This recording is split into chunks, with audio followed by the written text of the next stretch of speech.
Bonjour, bienvenue sur la cuisine de Liloucha. Aujourd'hui, je vous présente une variante de la rliba. Nous allons préparer la rliba aux amandes. Alors, pour préparer cette recette, j'ai mis des amandes mixées. En fait, des amandes, ils ont été blanchis à l'eau, puis après mixées.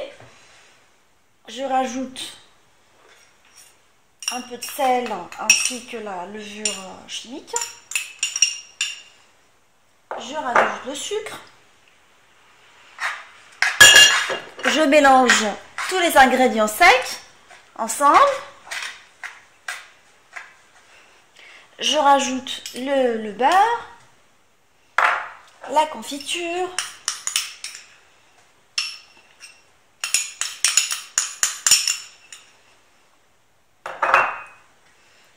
et un œuf. Et je mélange la préparation.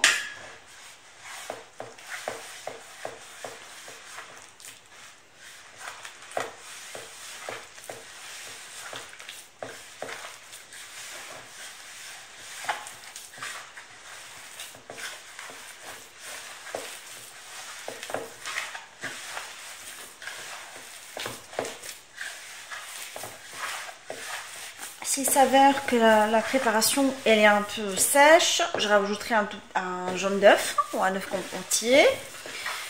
Et voilà, là ça va. Elle m'a l'air correcte. Je commence à ramasser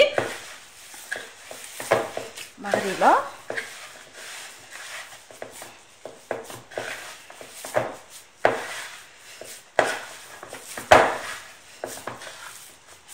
Là, on passe au façonnage, maintenant qu'on a obtenu une pâte homogène. Pour enrober la pâte, je vais utiliser du sucre glace. L'idée est de le passer au tamis pour avoir un sucre glace correct. Et mon petit secret pour que justement l'enrobage se fasse correctement, c'est de rajouter 2 cuillères à soupe de maïzena, enfin de fécule de pomme de terre, dans le sucre glace et passer tout au tamis. J'obtiens ça. Alors, pour façonner, j'attrape une petite noix. Juste avant de commencer d'abord, j'ai oublié, c'est de tremper mes mains dans l'eau de fleur d'oranger. Alors, j'attrape une petite noix. Je façonne une boule de cette taille, je la mets dans le sucre glace et je l'enrobe complètement en mélangeant. Je l'attrape, je l'aplatis légèrement et je la pose dans une plaque tapissée de papier sulfurisé. Je refais une deuxième de la sorte. Je mets mes mains dans l'eau de fleur d'oranger. Je façonne une boule. Enfin, j'essaie d'équilibrer le calibre des boules. Je la mets dans le sucre glace. Je mélange mon saladier pour bien enrober ma boule. Et là, je l'attrape.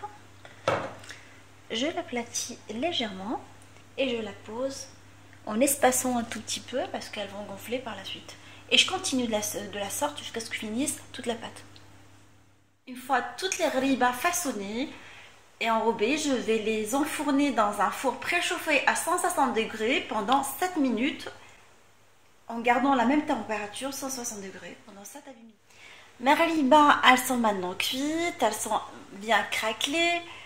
Alors, je vous suggère ne pas les toucher tout de suite, les laisser reposer pendant 5 minutes parce qu'elles sont fragiles pour qu'elles ne perdent pas leur sucre et qu'elles ne soient pas défaites. Ma rliba aux amandes est maintenant prête. On voit qu'elles sont bien cuites.